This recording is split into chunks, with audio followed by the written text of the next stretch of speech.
And the reality is nobody looks at a person who was betrayed and says, what an idiot. How did they not know? I can't believe they were so blind to this. What they do is, gosh, what an asshole for cheating on them. I can't believe that.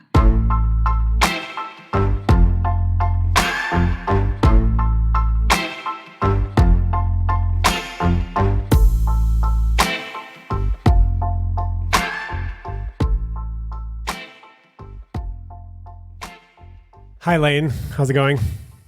It's going good, Shaun. How are you? Good. Welcome to the Love Drive podcast. Thank you. It's such an honor to be here. Can you please introduce yourself? Hi, everyone. My name is Lane Allison. I am a couples coach. I've been doing it for a few years. I absolutely love it. And I'm here to answer any questions about relationships, conflict, intimacy, you name it. I'm here. Okay. What's a couples coach? Such a good question, John. A couples coach is very similar to a couples therapist with some really important distinctions. And the way I like to describe this is by talking about who would go to a couples coach. So if you're a couple and you want to work on your functional skills, communication, conflict management, maybe you're struggling with intimacy or desire, a couples coach could be a really great fit for you. We do a lot of exercises. We really focus on the present and the future. And I give homework assignments. I would say that's like the nuts and bolts of coaching. If you're a couple that has all of those things, but is also struggling with a mental health diagnosis, for example, say PTSD or bipolar disorder, and that is affecting the dynamic of the relationship, that's when I would say you'd want to go to a couples therapist. And at the end of the day, it's important to find someone you have really good rapport with too. Is that important? To find someone you have good rapport with? Yeah. Yeah, I think so. Here's why. When you're working in couples, anything, couples therapy, couples coaching, you name it, it's an extremely vulnerable experience. You're talking to somebody about things that you generally don't talk to anybody about. And if you don't feel like you trust your practitioner, or if you don't feel safe, or if you feel judged by them, that's going to really limit the progress you can make. Yeah, it's interesting. People say, find a therapist or coach that you really connect with. And in my experience, it's always been really easy. I mean, in my experience, the two therapists that I've worked with, I didn't like interview them or anything. I'm just like, okay, you're my therapist now. Let's get to work. Yeah. And worked with them for 3 years, one of them, and now going on 4 or 5 years with my current therapist. So I think I just got really lucky. I think it's a combination of you got lucky. There are, mostly great practitioners. Most of the people who go into the field have wonderful intentions and are lovely. And yeah, maybe you're an easy patient. Okay, so let's just dive into a bunch of questions. I asked people on Instagram some questions, and we're just going to popcorn style. You're also allowed to ask me questions or how, I probably will. Okay, good. Are you ready? I'm super ready. Okay. And I haven't prepped any of these. So if there's, some awkward pauses, that's me trying to figure out where we're going to go. So can a broken relationship that has many issues be resolved? Yes. And? It depends. I mean, it certainly depends on the issues. Let's say you're a couple that struggles with conflict, and this is so common. This is what I hear all the time. The way conflict goes will be something will trigger tension in the relationship. And due to a lack of de-escalation techniques, maybe due to a lack of trust in the relationship, maybe due to a lack of intimacy or positive interactions, the conflict starts to escalate. And it gets increasingly heated until someone either says something or does something that's destructive and they likely don't mean and is of sober mind, or someone physically leaves. And that particular dynamic is something that has been proven to be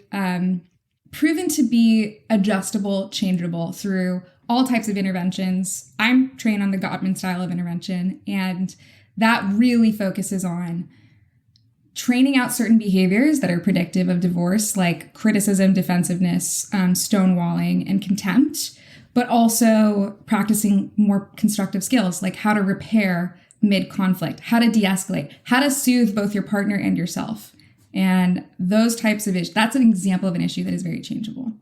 So you have to have tools, and I'm guessing that both people need to be willing to do the work.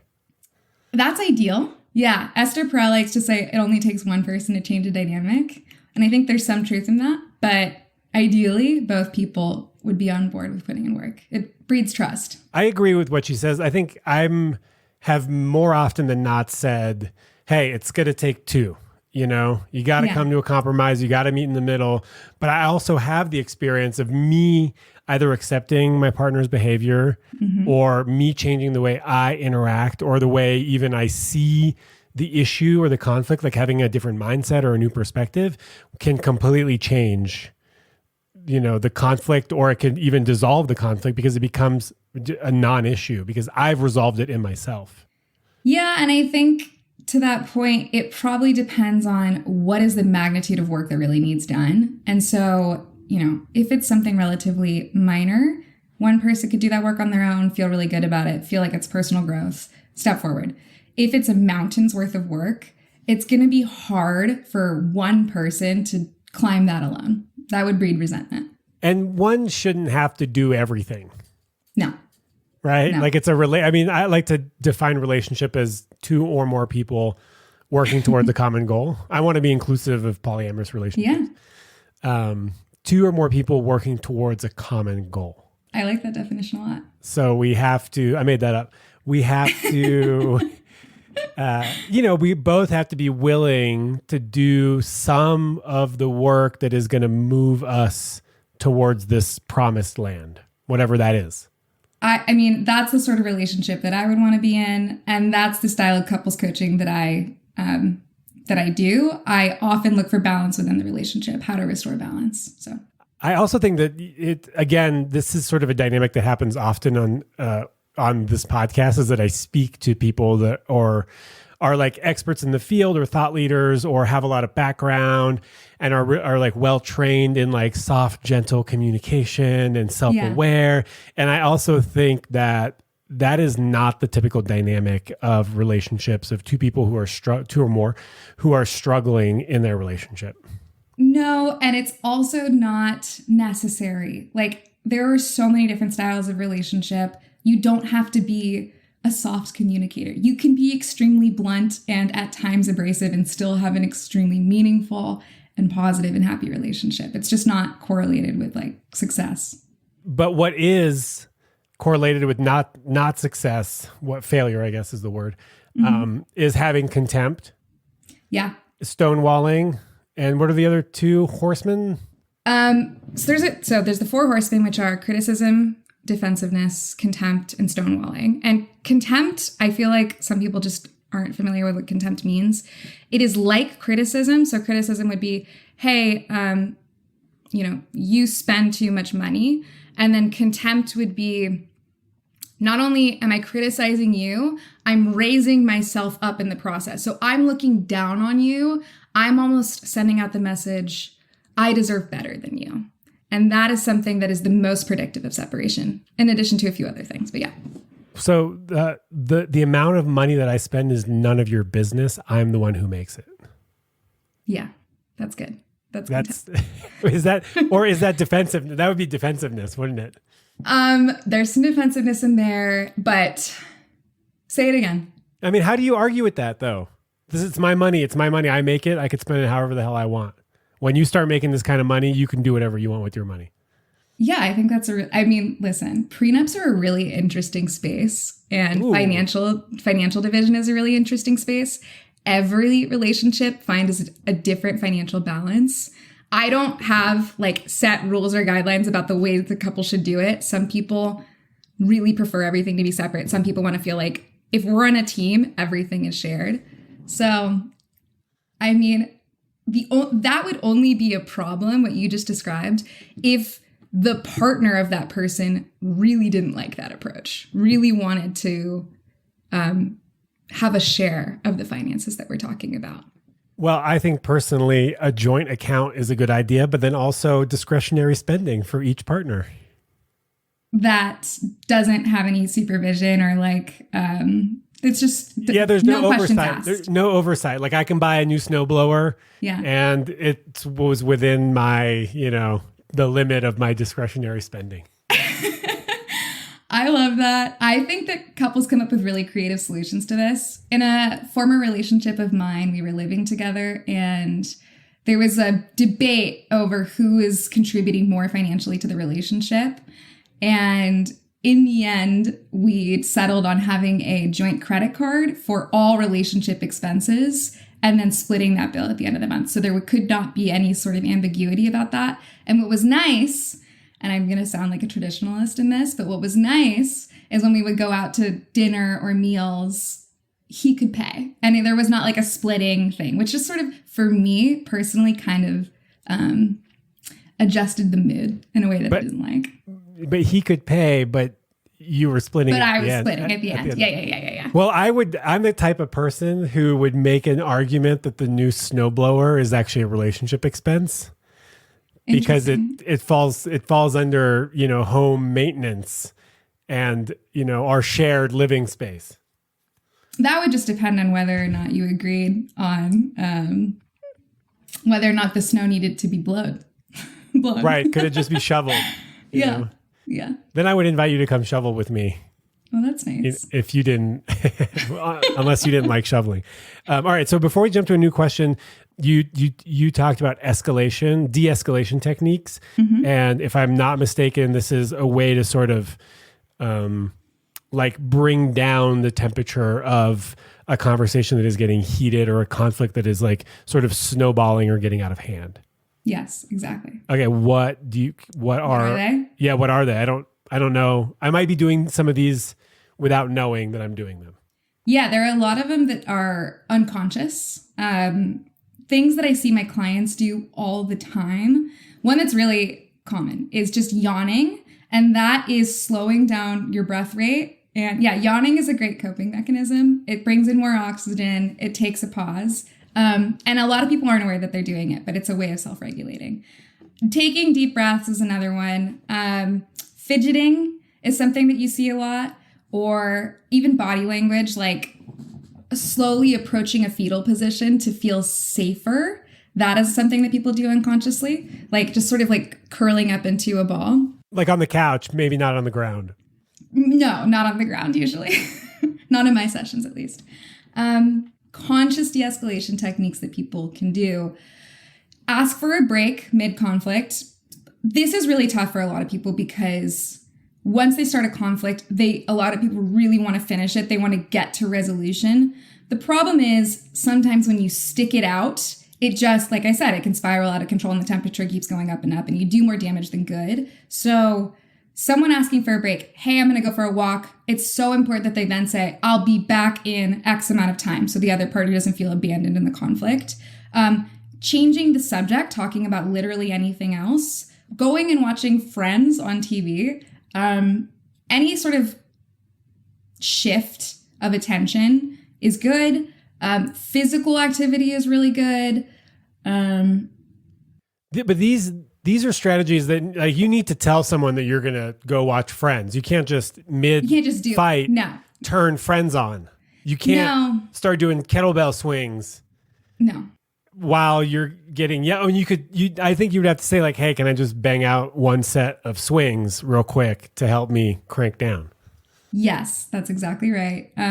People do just go do these things without announcing to their partner. And the damage that causes is the partner is left there feeling like, we were just in the middle of something. Are we going to talk about this again? Is there going to be resolution? And in the worst iteration of this, a partner will just up and leave the house. And what's important to note in that situation is a few things. One, the partner that feels that they need to escape the house is almost certainly physiologically flooded, and they're looking for an escape. They're feeling trapped. They feel helpless. They feel like this isn't going anywhere. And the physical act of leaving the house is going to relieve a lot of anxiety for them. So for people who have partners that have that tendency, my suggestion to that couple is often for the leaving partner to announce, I need to go for a walk, go to my car, go to whatever, and I will be back either when I've calmed down, in 20 minutes, Or, I will tell you when, if it's not 20 minutes, I will give you another estimate of when I'll be back. That lets the partner who's being left, I'm not being abandoned. But it is, if it can be tolerated, and for some people it really can't because of a massive fear of abandonment, but if it can be tolerated, let them leave. Because if you don't, their anxiety just continues to get out of control, and the situation usually escalates further. And what do you mean by flooded or flooding? Yeah. The Gottmans, in their assessments of couples, like to put pulsimeters, things that measure your heart rate on their clients. And then they do what's called a reenactment, which means they ask the couple to try to solve a conflict in front of them. So physiological flooding occurs when the heart rate exceeds, it's something like 95 to 100 beats per minute. And it's a signal that your body is starting to enter that emergency fight or flight or paralyze mode. It's starting to become very difficult for you to process what your partner's saying. You're starting to feel overwhelmed, and you're starting to feel like you need to respond in an emergent way when there's not actually an emergency happening. This is often what's occurring for people who are stonewalling, which is just like they completely disengage. They're staring off in the distance. They're not responsive. That person is almost always physiologically flooded. And what's interesting about that is it typically takes 20, 30 minutes for somebody to fully calm their nervous system. So it's not super easy to recover from. And if I could tell couples anything, it would be just take your time, slow it down. There's no rush to finish this conflict. Yeah. It sounds like when your nervous system is all jacked up, that logic goes out the window. Your ability to have an argument in like a calm way is just like not possible. And then it's two people either fighting or fleeing, or it just becomes really complex and conflict laden. Yes. Yeah. And it's hard to tolerate over a long period of time, that type of conflict. So someone says here, how long is reasonable to wait for the rest of the conversation if the other needs to cool off? I think a couple weeks. Hopefully not. Anywhere from, like I said, 20 to 30 minutes, because that's typically how long it takes for a human to calm their nervous system from that state, to 24 to 48 hours. It just depends on what the relationship can tolerate and how uncomfortable that distance is for the other partner. Yeah. So you can go for a walk around the block. I've done that before, or you can go on a short hike, or you could say, hey, look, let's just talk about this on Monday. Yeah. Can we talk about this on Monday? That would give me enough time to just like calm down and process some of this stuff. I'm not leaving. I promise I'm coming back, but I would love a couple days to process this. Yeah. And introducing that behavior into a relationship, there's often resistance to that because there's a lack of trust as to whether or not the leaving partner will actually come back and address the conflict and bring resolution, which makes the change into this dynamic kind of painful, especially for the partner who's staying. The anxious partner. The anxious partner. I mean, they can both be anxious in different ways, but that's why it's just so important, if you are the partner who has the need for space, to every time you do that, come back and start building that trust that I will always return to you and we will always find a resolution to this, whatever the thing is that we're doing. Yeah. As much as possible, do the thing you said you were going to do. Ideally. Yeah. I mean, as much as physically possible. I was a yeller. Ooh. Yeah. So, yeah. So before I got sober, I was dating this woman for 4 years. I had zero conflict resolution strategies at all, right? For me, whoever yelled the loudest won. That was sort of like what I picked up along the way, which is not a winning strategy. And for her, it was to run. So we had the yeller and the runner. And nothing ever got resolved until we got into couples counseling at 22. That is young. That is young, yes. I'm forever grateful to Dr. Jay Talkoff, my therapist in San Francisco. And then we learned that, so for me, I learned that there is a spectrum between mildly annoyed and blind rage. Mm-hmm. I didn't know that there was that, and that I could, I didn't have to wait till blind rage to bring something up. I could just bring it up when I was mildly annoyed. And then we would dissolve conflict a lot quicker. And she learned to like stay or to communicate that she was leaving, but that she was coming back. And so we learned these tools along the way that we never learned anywhere else. Like there's no conflict resolution education. No, shouldn't there be? That's impressive for a 22-year-old. Yeah, I don't know. I mean, insurance was paying for the therapy, so we're like, whatever, it's free. Let's do it. Yeah. But I also really loved her and I wanted it to work, right? So that was our commitment to the relationship, to wanting to make it work. And we knew there was something wrong. Yeah. Right? Yeah. I mean, it's usually pretty clear to tell when something's wrong. And I identify with being the yeller, so I can empathize. You're also a yeller? In the past, yeah, I've been a yeller. Oh, interesting. Not a runner, huh? Not a runner. Let me go through these questions real quick. Okay. What cues early in relationship tell you how to communicate with someone during conflict? So basically, like, how do you know how they deal with conflict? Whew. I know, toughie.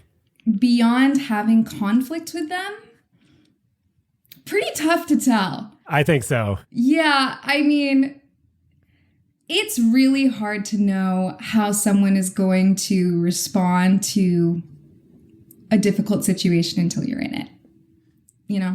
There are maybe subtle cues you can look for, but I would almost be asking the question, why is this something that you're filtering for? Is it that you know for sure you don't want to be with a yeller or a runner, and so you're trying to filter that out? You could ask them.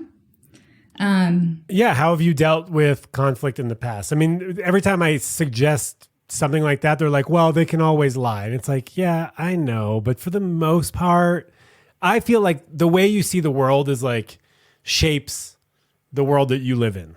The energy you put out is the energy you get. Okay, that works too. I tend to think that people are good and they don't generally lie or lie to me. So I have that sort of positive outlook that like most people are good or good enough. Yeah, and I think there's an approach to that. And I generally agree with you. I give people the benefit of the doubt pretty much all the time. But even if that feels really uncomfortable, it's okay if you get lied to and then realize you were lied to and then leave. Like, that's okay. You're not a fool for having been lied to. That's on them. And totally.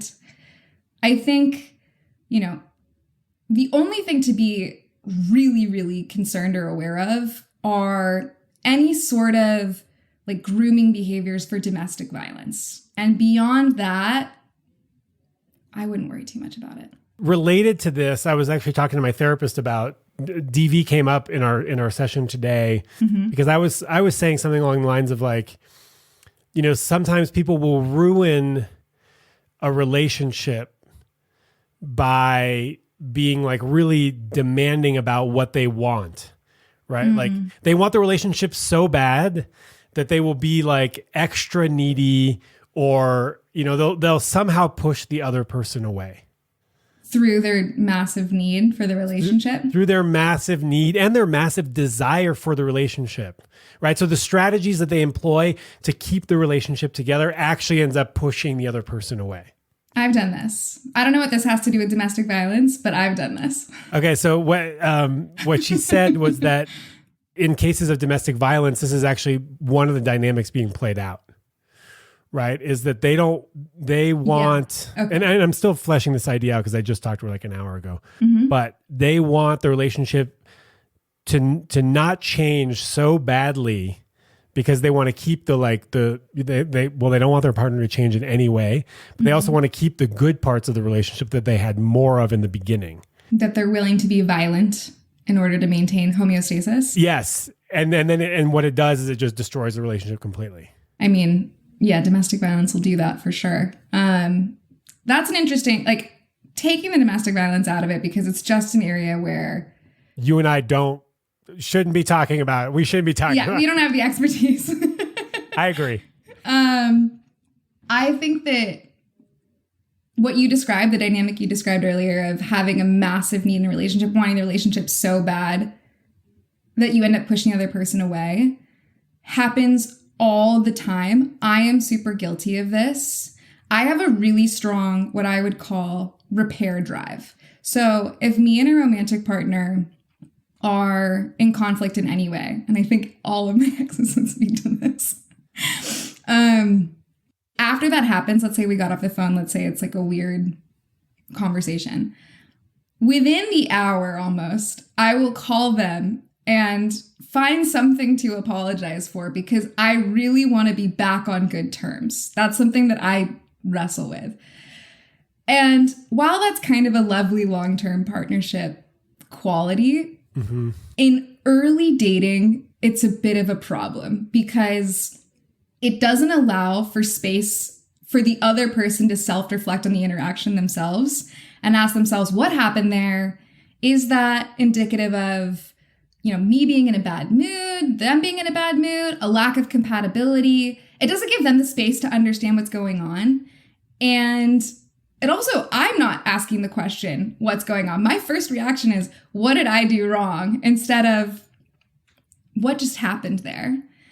And that sort of blinds me to, or the person who's experiencing this, to any potential, I don't like using the word red flag, but any potential early issue that would be worth addressing. And I think this ends up pushing someone away because they start to feel a little like suffocated by that. Like a little bit like, give me the space to figure out what's going on here.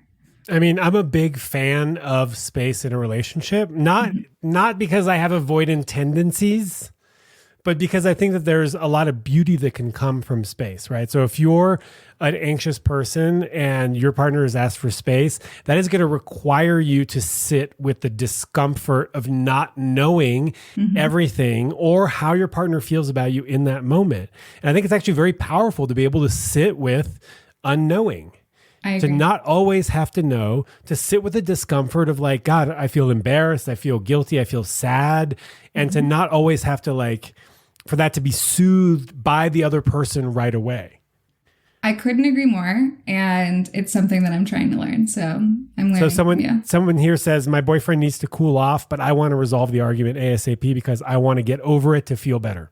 I mean, that's exactly what we've been talking about this entire time. I would parrot literally what you just said, which is learning how to sit with the discomfort of the conflict and recognizing that in doing so, you are improving the odds of having a lasting resolution to the conflict. You might smooth things over immediately in a way that does not actually get at the issue or the unmet need. And then this will just happen again. And so if you allow your partner the space to go, cool off, reflect, and you do the same, when you come back together, almost undoubtedly, you will have a better understanding of what occurred between you. You will be of more sober mind. And I use that term a lot just to mean like your heartbeat is now at a normal level. You're not going to be in that emergent fight or flight mode. And so you're much more likely to have healthy, constructive communication about what's going on. Yeah, and you've had some time to maybe talk to your friends about it, to go on a hike, maybe talk to your therapist about it. You've got a new perspective. You've slept. You're back to a baseline instead of like rushing to fix something. Also, I want to add, if you have messed up, if you have fucked up, and your partner is angry at you and you feel guilty, you need to sit with that for a bit. Ooh, interesting. You need to sit with the fact that you messed up and that, you hurt somebody and that your partner's job is not to immediately make you feel better now. Definitely not. Right? Are you saying that you would wait to apologize until after you've sat with the guilt or bad feelings of that? No. You can apologize, but Okay. sometimes people will come. It's that classic story, right? Of you hurting someone. And then when they tell you how they feel about it, it now hurts you. And now the other person who's the grieved partner now has to come and soothe your feelings of guilt and of pain when really it should be focused on the other person. Does that make sense?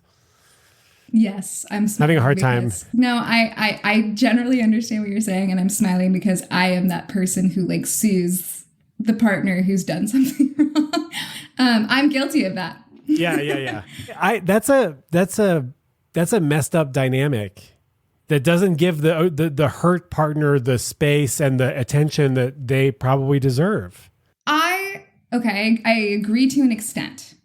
By and large, I agree. I think if you are squarely in the wrong, you should apologize for your actions. You should sit with the pain of knowing that you have hurt your partner in some way. The sitting with that will help prevent you from doing whatever thing you just did that hurt your partner again.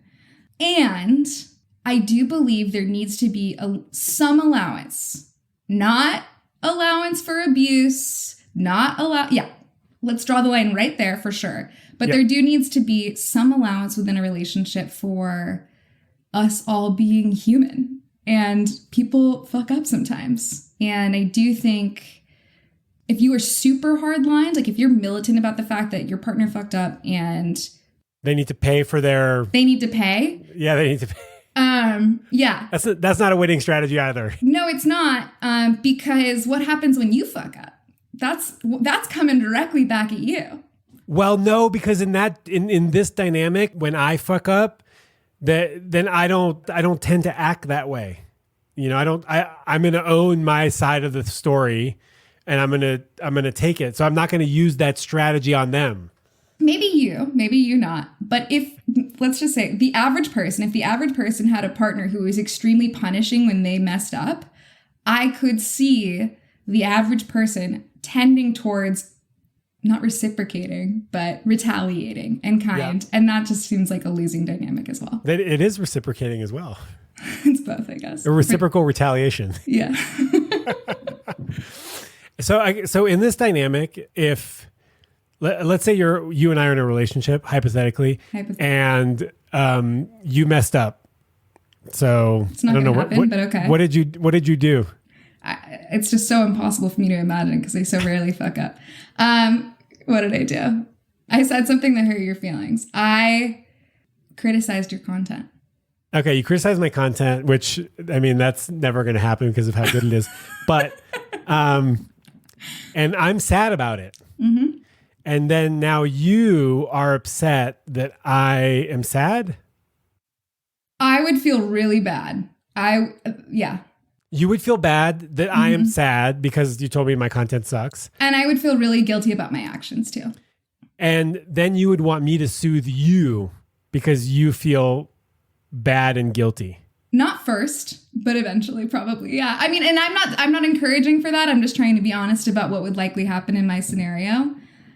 I would give you a beautiful, heartfelt, self-aware apology. That's what, and that comes from practice. I have learned how to say sorry quickly and in a way that like really addresses the hurt in the relationship. And if you sat there and you were like, yeah, you fucked up, I would struggle with that. I wouldn't do that. I wouldn't do that. Though if you didn't give me an apology and you sort of took over and now your feelings became more important than my feelings, I would say, look, I understand that you feel bad about this, but I need to also feel bad about what you just said to me. Yeah, in this situation, your feelings are more important. That's hard, though. Okay, there's a lot of hypotheticals. Hopefully we didn't lose anybody there.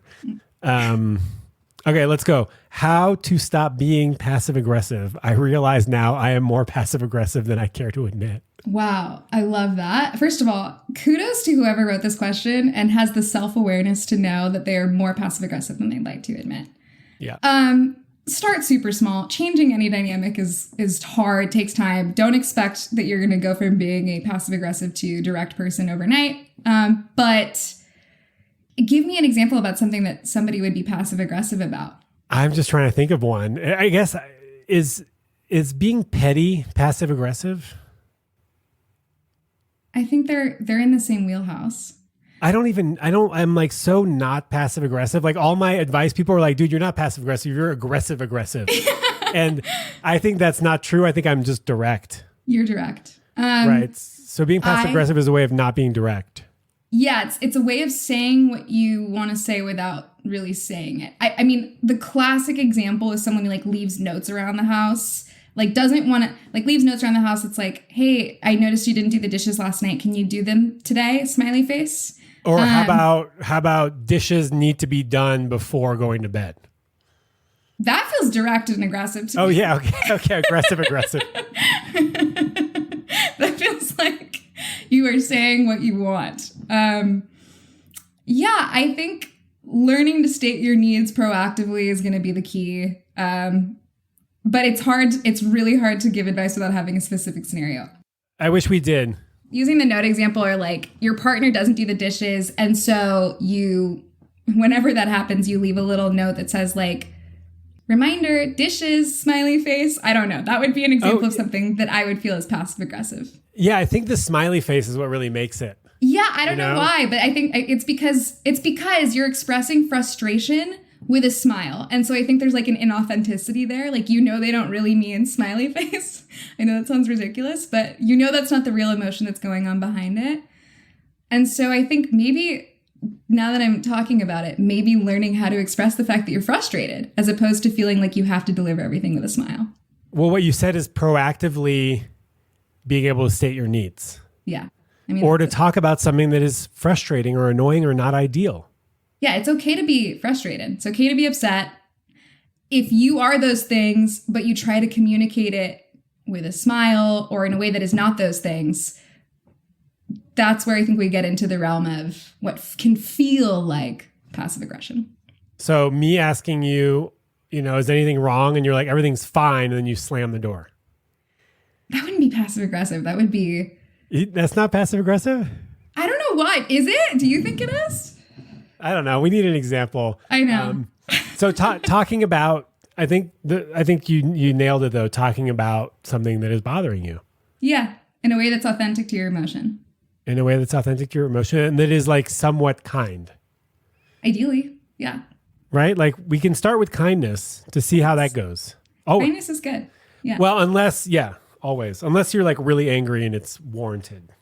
If you can manage kindness all the time, then all the time manage kindness. Even through your anger, manage kindness. But I just want to be like honest and candid with your listeners. That's not always realistic. And it's okay. People, you can be angry and not be super kind in the moment and it'll be okay. Yeah. Hopefully. Well, if you have enough trust and sort of rapport and you have enough kindness in the bank. Yeah. That's kindness in the bank is a concept. I like to call it the like emotional piggy bank. I talk about this all the time. It's a metaphor of imagining that your relationship has a piggy bank that like sort of when you start sits at neutral and every positive interaction that you have raises the balance and like puts you in the green and every negative interaction you have puts it in the red or like puts it down and then eventually if you pass below neutral, you're in the red. And what's helpful about this is it's that shift between being in the green versus being in the red. And relationships sort of can ebb and flow with this, over weeks or over years, or even within the day, they can go from green to red. So it's okay if you're not always in the green. But there's something called positive versus negative sentiment override. And when you're in the green, you're far more likely to be in positive sentiment override. So I'll explain this. Positive sentiment override is when you give your partner the massive benefit of the doubt. They forgot to do the dishes and you think, gosh, I'm sure they just had a really stressful day. I'm sure they'll remember in the morning. This was an accident. Maybe I have the time to do the dishes. I'll make their day a little easier and I'll do it for them. That would be positive sentiment override.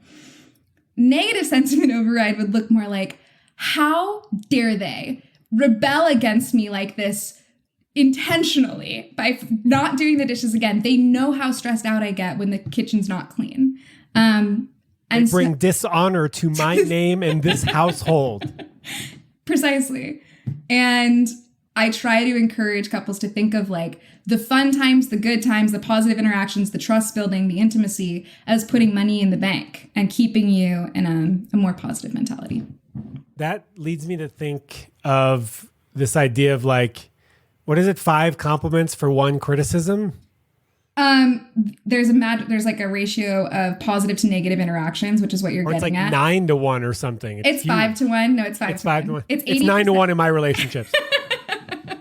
In most relationships besides Sean's, it's 5-1.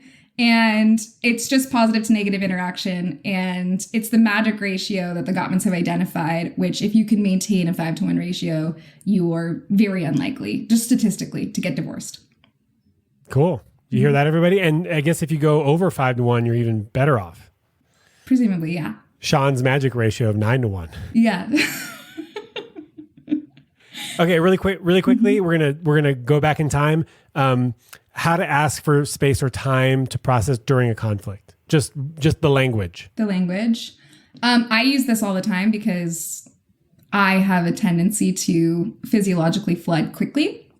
And I've gotten really good at identifying. And step one is identifying that in yourself. For me, that manifests in like a general physical buzzing. Like my body starts to feel like it's vibrating a little, like maybe I'm shaking a little, and a massive chest constriction. So that's how I know it's happening for me. This can feel like getting really hot for some people. This can feel like a headache. Just knowing your own signs, step one.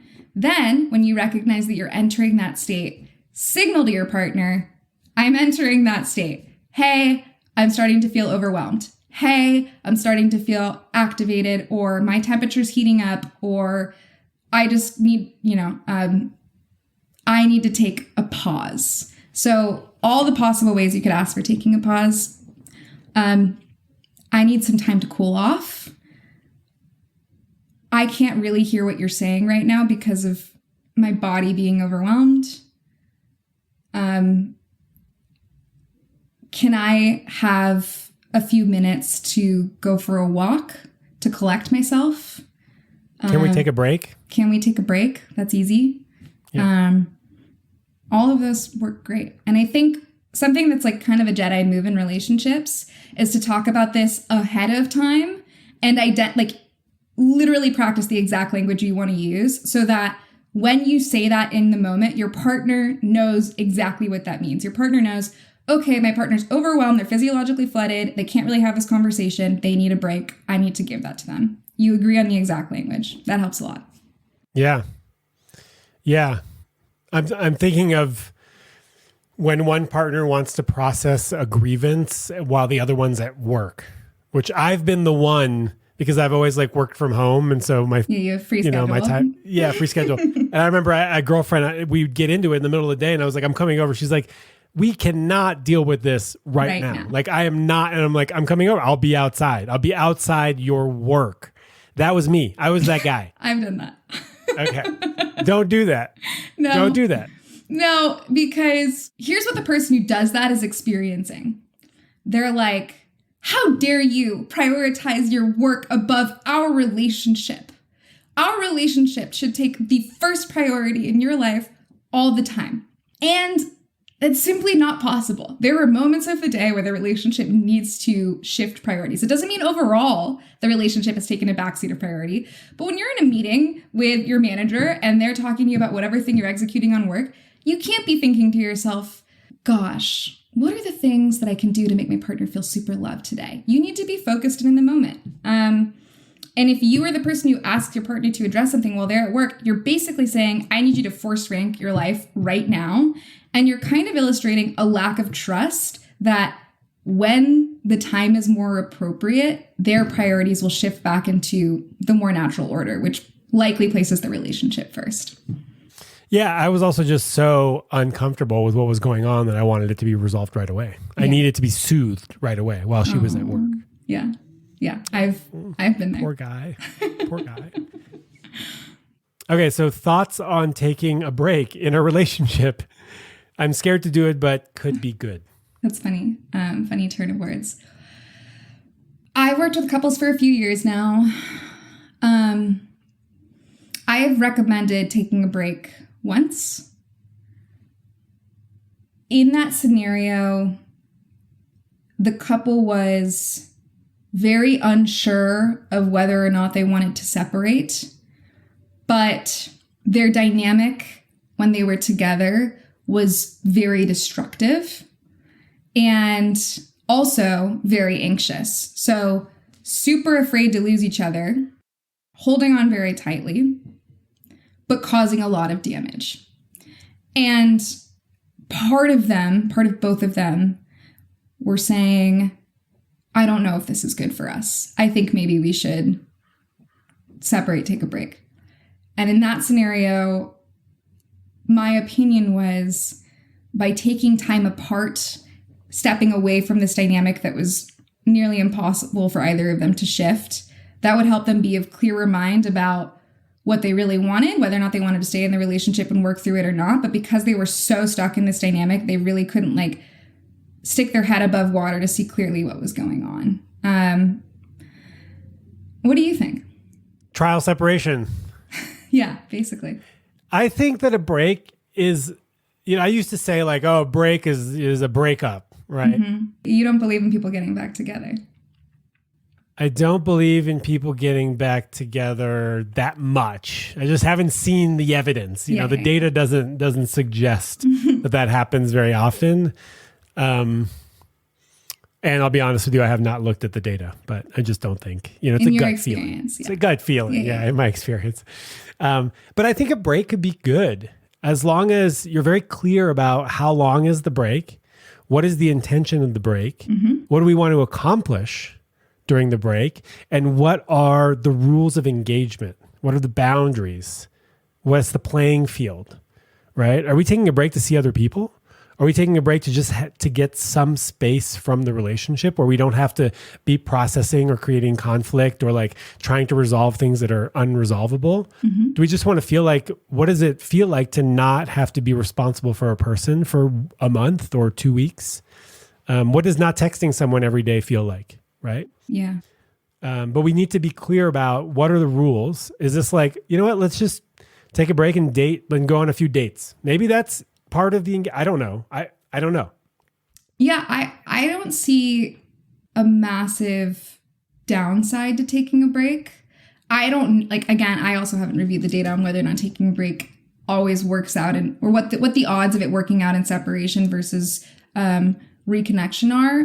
My gut says a lot of breaks end up in separation, but that's okay. If that's the way that it goes. It was going to happen anyways. It was going to happen anyways. And if taking a break helps you adjust to what might be an extremely large life transition, great. The only thing is, don't do what I did, which is get broken up with, but think it's a break when it was really a breakup. Don't do that. That's what I did with the same woman that wouldn't meet me in the middle of her workday. How did that happen? Well, we broke up. And then I think we agreed to see each other in 6 months, but I sort of thought that we were getting back together in 6 months. Interesting. And we didn't. She fully ghosted me that day. So, That's so and she has a history of being flaky, and it kept playing itself out 6 months later. So for 6 months, I was kind of on standby, and I put myself there. Let's be clear. She broke up with me, but in my head, I was like, this is a break. So don't do that. If someone's breaking up with you, accept it, no matter how painful it is, because that is going to help the healing process. I agree completely. Okay. If I feel like I'm being cheated on. Ooh, feel like strongly suggestive word.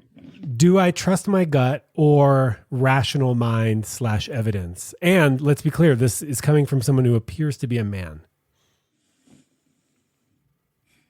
That's not your only two options. Trust your gut, or what was the second one? Or trust the rational mind / evidence. The other option is cheat. Start cheating. To get That's back. another. To just sort of be proactive about, so that if they're going to hurt you, you hurt them first. If they are cheating, then at least you're not the only one. Right. There must be a fourth option. No, that's not what I would say. I would say, if I were this person, first of all, the fact that you're feeling like they might be betraying you, it is possible that is indicative of something that's really going on in the relationship. Whether or not that's your partner cheating on you, I could not say. But it's possible that you feel unattended to, deprioritized, put on the back burner, any of those. And that might be leading you to the conclusion, oh, if they're not giving me this attention, where is that attention going? Interesting. But that doesn't mean that your partner's cheating. That's right. It could mean that. It could, but it doesn't necessarily. And I would say the third option to all of this would be, hey, partner, I've been feeling unattended to, uncared for, deprioritized, or like you've been being kind of sketchy with your phone, or whatever the thing is. I've been feeling that way, and I would like to talk to you about it. Do you think something has shifted within our relationship? Yeah, or something like my fear, the story I'm telling myself is that you're giving somebody else the attention that you used to give me. Yeah. And that might not be true. That's just how it feels right now. Yeah, that one's good. That one's good. I feel like that one is the most honest and authentic to the person who feels that way. Might feel like an accusation to the other person. And so what if it does? Let's push back on so what if it does feel like a little bit of an accusation? I do want to recognize that I come from, my experience is that I have been in very loving, trusting relationships, all of them, except for, even when I was young, they were all loving and trusting. I've never had any abuse, never had any sort of trauma or manipulation, none of that stuff. Right. So for me to accuse a partner, well, first of all, it would have to, be serious. But I feel like there's enough love in the bank to be able to weather that. Yeah. First of all, I'm really glad that that's been your experience. Thank you. Yeah. So what if it does? So what if it does? It might be more likely to lead to conflict, but conflict is not necessarily a bad thing. And if it gets you to addressing the underlying emotion that's going on, great. But what I would say is if you say that and the conversation starts to devolve into, how could you accuse me of that? What have I even done to illustrate or demonstrate to you that I am cheating? When would I have had the time? Details like that. That's when we're starting to shift into what's not super productive. Right. When the thing to really talk about is he's not feeling prioritized or he's feeling distrustful. Something's happening. And that's what I would really in order to have, my hunch is that the best possible outcome would be as a result of focusing on that emotion or unmet need. Yeah, but what if they are cheating? Then they're cheating. And here's what I would say about that. And they're not gonna tell you about it. They're gonna lie. I know. It's almost always cheating gets discovered, not disclosed. You're full of these you've got frameworks and strategies and quotes and I'm just trying to bring information to your listeners. This is something I want to say about cheating. This is something that I've practiced myself because I've struggled with jealousy and distrust in the past. And my biggest fear when that's happening for me is looking like the fool, both in the relationship and to anybody outside the relationship. Being the person that's being cheated on and being judged for that, but also having been the person who had the wool pulled over their eyes. And the reality is nobody looks at a cheating situation and looks at the person who was betrayed and says, what an idiot. How did they not know? I can't believe they were so blind to this. What they do almost always is, gosh, what an asshole for cheating on them. I can't believe that. It is okay to trust your partner and risk being a little bit fooled. That's not dishonorable. There's nothing embarrassing about that. Being a trusting partner is a quality to be admired. Yeah, it's funny. Yeah, you do. We talked about this yesterday when you're worried about what other people think of you and of your relationship. Mm-hmm. So I learned this a long time ago. What other people think of me is none of my business. Yeah. And I learned that in 12-step recovery and I like it. I I do care what other people think of me. Don't get me wrong. Like, I read the comments because I care what other people think of me. You have a rule about only responding once to prevent yourself from caring too much about. That's right. I learned that from Guy Kawasaki, who wrote the book Ape, author, publisher, editor. And one of his suggestions was, if you're a content creator or you're in the public sphere, and only reply to a comment once so it doesn't become like a back and forth, a conversation, or like a war, Mm-hmm. But that's not good advice for if you're in a relationship. Mm-mm. It does require some back and forth.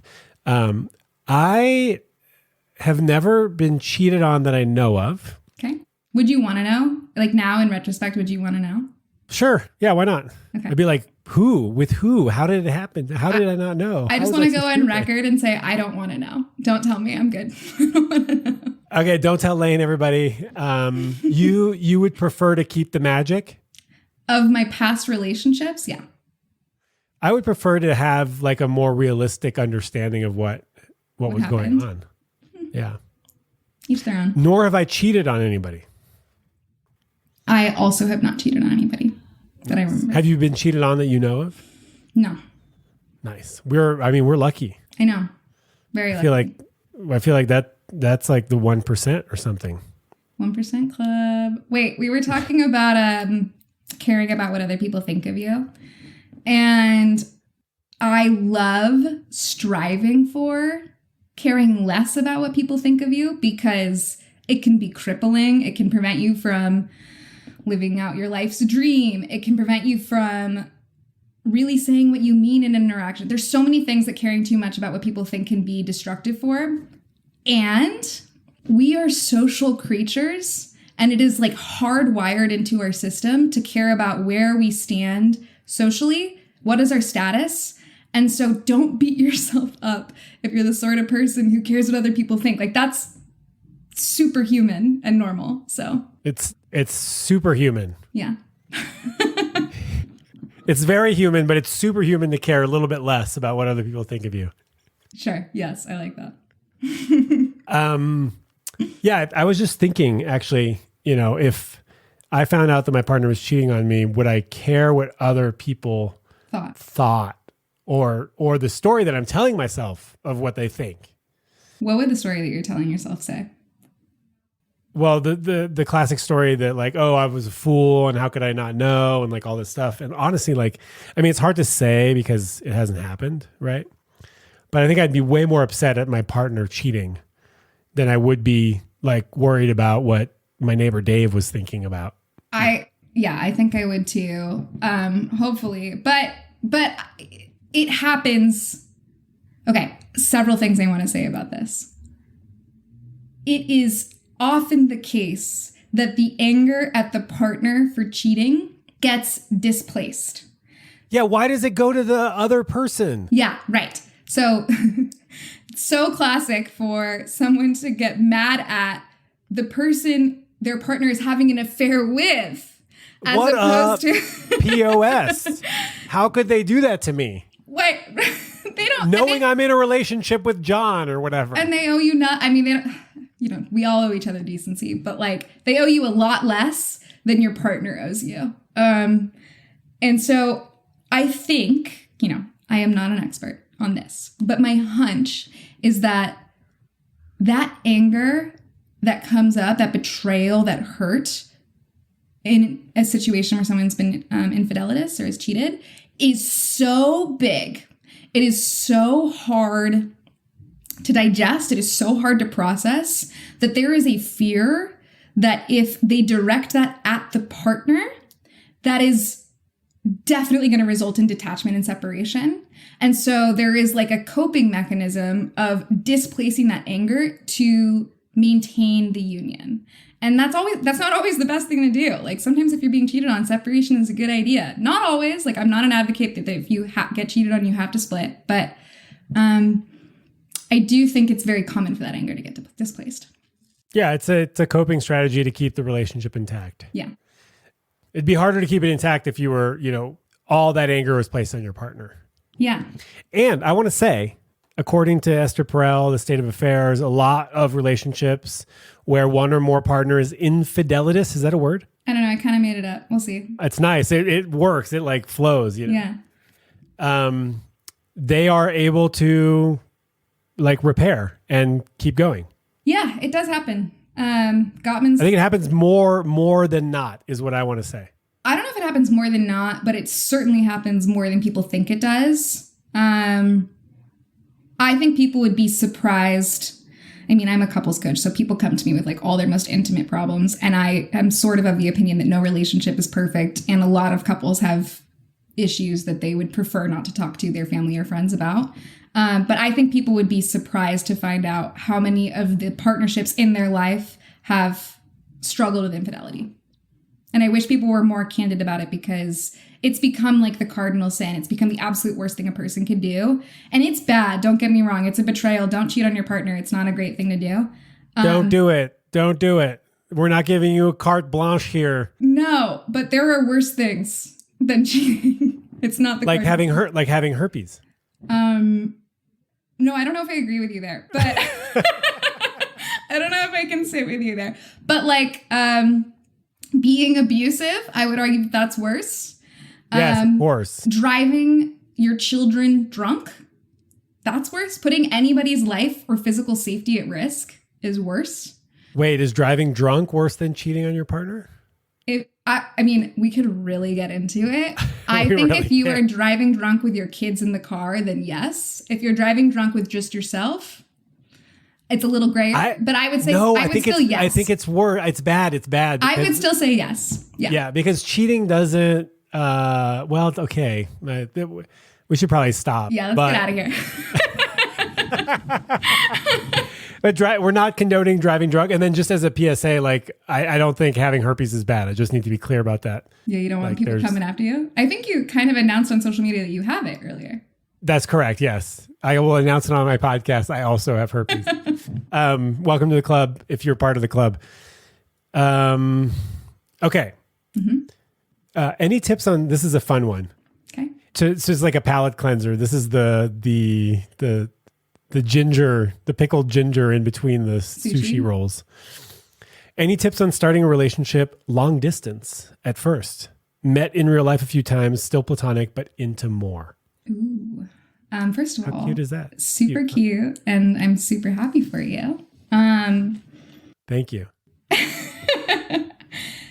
Yeah, I think I have a general philosophy about long distance relationships, and I've worked with a few long distance couples as well. Find routines to stay in touch. It doesn't need to be all the time. And in fact, I would argue that it is good to encourage each of you to continue living your separate lives while this relationship is going on. Because if you don't, you start to feel like neither of you are really living your life and you're just sort of living for a relationship that isn't physically present. But I would say use the time to really get to know each other, what each other likes, what our hopes and dreams are. Maybe I love couples who like have a nightly ritual where they read each other to sleep, or some couples every night. Yeah, like just a little bit, like 10 minutes of reading a book to somebody. I think that's really cute. I think that couples who like watch movies together at the same time, or like send each other food, like they DoorDash food for each other and then have a date. There's like all sorts of ways that you can feel as though your partner is present without them being there. But also, you know, don't totally abandon your physical present life, because A, that'll give you and your partner more to discuss when you get on the phone, when you connect. And B, you won't come to resent the long distance relationship for holding you back, which I have seen quite a bit. Yeah, thank you. That's all very sweet. I think also, you know, enjoy what that kind of structure gives you. Ooh.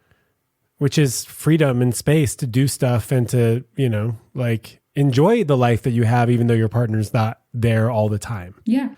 Right. Which is sort of just piggybacking off what you're saying. It's okay. I am also not of the opinion that you need to be in constant contact with anybody, regardless of whether they're here or there. I agree.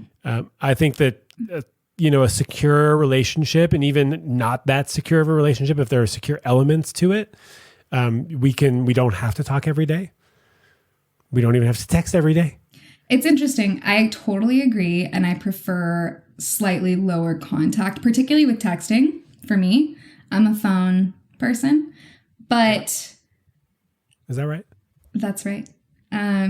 But I also think that people just have really different preferences here. And one is not bad. Like, it's okay if you're the sort of couple that likes to check in a few times a day and just see what's going on. There's nothing inherently wrong with that. Some people prefer that to feel connected. It's also okay if you're the kind of couple who texts all day long. Yeah. It would not be for me because not it would for feel me. super high management and, like, again, pulling me out of my physical present life, which I wouldn't want. But if you're the sort of couple that does that and you're happy, live your life, be free. I think the issue is when a couple that are so mismatched in their communication desires or needs get together, which is like, hello, classic paradox, right? You're the one who wants to chat all the time and you hook up with a sailor who's away at sea with no service for 6 weeks at a time, right? Like, we know, because what we're doing is like we're replaying these dynamics that need or could be healed or changed in some way. Do you know the song Brandy? Like, Brandy, you're a fine... You do know that song? No. Okay, well, I'm not going to sing it anymore, but it talks about a woman who falls in love with a sailor at sea. So that just really reminded me of it. And is she a daily texter? It's like the 60s or 70s, so no. But maybe she would have been in a modern era. She's thrown many messages in a bottle at sea. So another thing about long distance, is there a plan to eventually be in the same place? Yes, that's a really good one. And before you chime in, I don't even think that that's necessary, because there could be two people that just love where they live and they're happy to spend time going to each other's place forever, indefinitely. That could work. Do you have experience with that? No. No? But I know that exists. Yeah. Because every style and desire exists. Yeah. But if you're the type of person that eventually wants to live together, then you need to tell them that. And there has to be some sort of plan to eventually make that happen. Yes. And if not a plan, an agreement to make a plan, an agreement to make a plan by when. Because sometimes it's hard to sort through the details of life. Like, whose place does it make more sense to move to? Do we want to go to a third city? Like, it's okay if you don't have that all figured out right now, but you need to have the mutual intention that is something you will be deciding on, and a rough timeline by when you will be deciding on that. And it's okay. Yeah, let's check back in at the end of the summer or something. It could be like that. Yeah, and it's okay I know a number of couples who were long distance for years because of life circumstance, and then, finally found a way to be together. But there was always the understanding that at the end of either a military deployment or, graduating from a school or whatever life circumstance puts a person in another place, that they will find a way to be together. That was definitely necessary for success in those cases where they wanted physical present partners. Yeah. Cool. That and rituals. Yeah, I like the rituals. I think they're really cute. Yeah. Date night and, Yeah. If you were dating someone locally, you would find times to date them. You would go on dates throughout the week. And so I think you would make time. You would make time. And I think if you want your long distance relationship to work, you need to make time for that as well in an analogous way. That doesn't mean stop living your life presently. I think we've covered that. And also maybe it's a long distance relationship with like bonuses, benefits. What's that, Shaun? I don't know. Like maybe there's like an openness there where you can go on dates or have sex with other people. I'm just throwing it out there. I don't know. I'm spitballing some open relationship stuff. I want to be inclusive of all these other different styles of relationships. I love that. I think that's awesome. Here's something that I would say. I think, and this is very much like Esther Perel influenced, but I wish that couples would revisit the contract of their relationship like once a year. Maybe you start out and it makes perfect sense for you to be super monogamous. This is the amount we want to communicate. This is how much time we want to spend together. It's very conventional. It's very traditional. But as time progresses, maybe you're starting to feel restricted, like it's just not working for you. And instead of immediately jumping to, I need to go find another relationship, wouldn't it be nice if we could all just turn to our partner and say, hey, can we revisit this situation and see if it still works for us? And see if there's some shifting that could take place. I wish people would just approach their relationships a bit more creatively and with a little bit less of like, well, this is what society tells me a relationship should look like. Amen, sister. I am all about that. I mean, I'm all about it because I know that people change and shit changes, everything changes. And I can also see a situation where after a year, one of the partners is like, well, you know, I'd really love to like sleep with another person. And then the other one's just like feels completely betrayed, even though it hasn't happened yet, and can't believe that's what they want. And then the whole thing just blows up. Yeah. And I mean, if it blows, was it going to blow up anyway? Right. I mean, if your relationship is, if it really depends. If you're feeling like you cannot imagine a lifetime of sleeping with the same person for the rest of your life, and that's going to drive you nuts, something you're going to have to address in the relationship. Either through a conversation that opens up the possibility for that need to be met and the relationship to continue forward, or through separation. There's not a lot of middle ground there. Non-ethical non-monogamy. Or cheating. I just want to present all of the options available. Right. Shaun says cheat.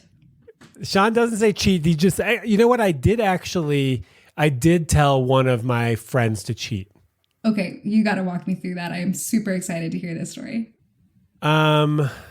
She's in an unhappy marriage and her partner is not willing to do anything different. And she is not happy. She's not happy. Yeah. She doesn't want to leave. She can't leave. She's got the kids. But she also is not, there's no satisfaction there. Oof. And she's asked for everything. Yeah. And it's just a stone wall, basically. Stonewall no. Stonewall no. So I was like, well, have you considered non-ethical non-monogamy? Super controversial. I love it. I don't always toe the party line. I know. It's great. I know you don't. But it's all very nuanced. You know, you have to take in all of the other stuff. It is. I would probably in that situation, and maybe you did. I would be frank with my partner and say, listen, you're giving me nothing. I don't want to leave. I'm going to find this need met elsewhere. That happened. Okay. Yeah. That happened. Yeah. So is it non-ethical? It's like ethical, non-ethical, non-monogamy. It's in between. It's in between. And one thing is that Esther Perel, like this is a bit of a non sequitur, but not too much. Esther Perel says, you know, when you find out that one of your partners has been infidelitous. Great word, by the way. Yeah. I think it's a real word. That a lot of partners can work through it, but basically she says, you know, in relation to marriage, your first marriage is over. So how do you want to do your second marriage? Or what is your second marriage going to look like? Yeah. Would you like to build a new one? Would you like to build a new one? Yeah. Yeah. Because the contract of your first relationship was broken. It was breached. And so you have a choice of whether or not you want to write a new one. Yeah, I love that perspective. And I've said it to clients before. And I think it helps. Put the past forget it ever happened. Now, that doesn't mean that like clean slate. Yeah, you know, you do at some point need to forgive your partner if you want to be able to move forward. And that takes time. Give yourself the time. The Gottmans will say, allow yourself to ask whatever question you want about the affair, with the notable exception of like graphic sexual details, because it's just not super productive. Like they would just advise against that. But sounds hot though. But allowing yourself to ask the question, you know, even what did they have that I didn't? Why did you stay? What was it like? Was there a part of you that had a need met in that situation that I can't meet? Is there a need that I can't meet? All of those questions are valid and deserve to be answered. But if you do want, if you do want to build that new marriage, if you want to write that second relationship contract, forgiveness is going to need to be a component of that. Yeah. I like to say, forgive, but never forget. That sounds like you. I forgive. I will always remember what you did to me. I don't know that you will, because your memory is not super good. That's true. But when I'm betrayed, it's the best. Yeah. I will always remind you. Okay, we're gonna wrap it up. How you've been fantastic. What a fantastic guest. How can people find you and how can they work with you? You can find me on mostly social media, Instagram and TikTok. My handle is Couples Coach Lane. And right now I am taking on new clients. So if you're interested, you can simply click the link in my bio and you can book a session. It's very easy. Now is a good time. Now's a good time. Yeah. Now's the best time. I will very shortly be limiting the number of clients I take on. So the gates are wide open right now. No, it's because you're getting the research position and you're not going to have as much time. Yes, I have a part-time research position that I'm hoping to get. Fingers crossed. Fingers crossed.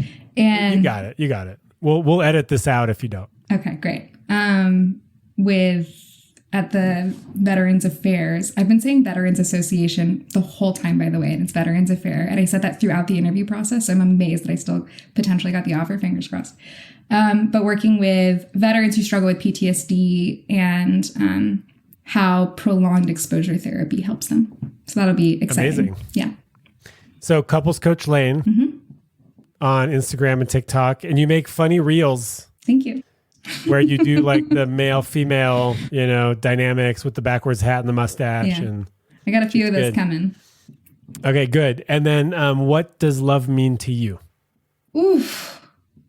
Is this a question you ask everybody at the end? You would know this if you'd listened to my podcast. Oh, wow. Shots fired. I think that love, okay, to me, we'll talk about romantic love because love could mean a lot of different things. This is open to your interpretation. I think love helps to give us a place in the world. And it sort of is like, with it, we feel more capable in our lives of achieving whatever it is we're hoping to set out to achieve than without it. That's good. You like that? They're always so good, but that's a great one. Thanks, Shaun. This has been very fun. Thank you for having me. Thank you. Yeah, you're welcome. And thank you for your wisdom and your